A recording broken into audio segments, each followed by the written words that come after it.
তো আমরা নতুন বাচ্চা তুলবো, এই কারণে আজকে আবারও কিছু কাজ আছে, সেগুলো আপনাদের সাথে শেয়ার করব। তো ফার্স্ট অফ অল আমরা এর আগের ভিডিওতে দেখাইছি যে কিভাবে আমরা গুঁড়িটা সংরক্ষণ করছি, কোথা থেকে আনছি, কিভাবে আনছি এবং কত টাকা করে এই গুঁড়িগুলো বস্তা প্রতি রাখা হয়েছিল। তো তারপরে বলে দিই, প্রত্যেক বস্তা গুঁড়ি হচ্ছে আপনার 150 টাকা করে। তো আজকে মূলত আমরা 2-1 দিনের ভিতরে বাচ্চা তুলবো খামারে, এই জন্য হচ্ছে আপনার গুঁড়িটারে শুকোয় রাখবো। এর আগে 2টা ভিডিও দিছি কিভাবে খামার পরিষ্কার করতে হয়, জীবাণুমুক্ত করতে হয়। তো আমার এই চ্যানেল দেওয়া আছে, যদি না দেখে থাকেন দেখান অনুরোধ থাকলো। তো ফার্স্ট অফ অল আমরা আজকে সকালে যেহেতু কালকে আনা ছিল আমাদের গুঁড়িগুলোকে একদম সুন্দরভাবে পরিষ্কার পরিচ্ছন্ন করে নিচ্ছি আমরা, যে উঠানে নাড়বো সেইখানে। হ্যাঁ, তো এইখানে হচ্ছে ব্যাপারটা আপনার 4 বস্তা গুঁড়ি প্রয়োজন হবে আমাদের।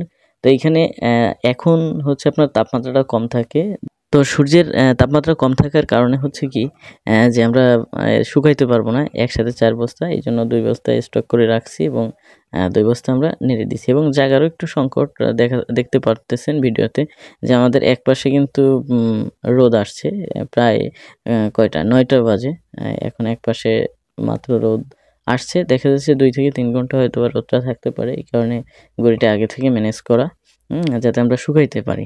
দ্বিতীয় নম্বরে হচ্ছে এইখানে 2 বস্তা গুঁড়িতে কিন্তু আমাদের হবে না, দেখা যাচ্ছে 4 বস্তা গুঁড়ি পুরো লাগবে। তারপরেও যদি কিছু কাঠের ভুসি লাগে সেই ক্ষেত্রে আমরা বাইরে থেকে আবার সংরক্ষণ করব। তবে তো প্রথমে হচ্ছে আমরা এটারে যেখানে নাড়ছি সেইখানটা পুরোপুরি ঝাড় দিয়ে নিছি, ভিডিওতে দেখতে পারতেছেন। কারণটা হচ্ছে যে যদি এইখানে ময়লা থাকে তাহলে আমরা যে গুঁড়িটা শুকানোর জন্য দিছি এই গুঁড়িটা কিন্তু ময়লা হয়ে যাবে। দেখা যাচ্ছে গাছের পাতা যদি থাকে বা আপনার বিভিন্ন ধরনের পশু পাখির পায়খানা যদি থাকে তাহলে কিন্তু ওইটা আপনার খামারে চলে যাবে। এটা কিন্তু বিশেষ করে আপনারা খেয়াল রাখবেন যে আপনারা যেখানে এইটারে শুকাচ্ছেন, হ্যাঁ, সেইখানে আবার কোনো ময়লা না থাকে।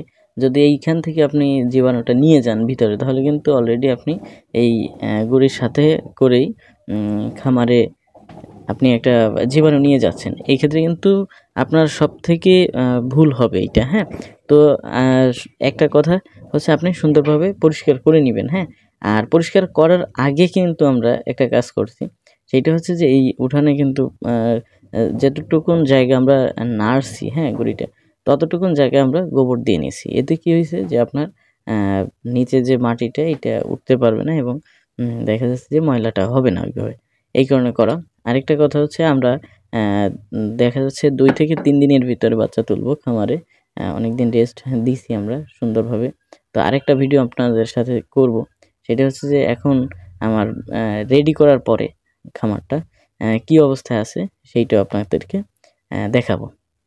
আরেকটা কথা হচ্ছে যে আমাদের এখানে কিন্তু একটা লটারি চলতেছে, অনেকে জানেন, তবে যারা না জানেন তাদের জন্য বলতেছি যে এইটা হচ্ছে আপনি আমাদের কমেন্টে কমেন্ট করবেন, আর কমেন্ট করবেন হচ্ছে আপনার নাম এবং ঠিকানাটা, যাতে আপনার এখানে নাম এবং ঠিকানায় আমাদের পুরস্কারটা পাঠিয়ে দিতে পারি। ঠিক আছে, তো আজকে এই পর্যন্ত ছিল। ভালো থাকবেন, সুস্থ থাকবেন, দেখা হবে আগামী কালকের ভিডিওতে। ততক্ষণ সুস্থ থাকেন।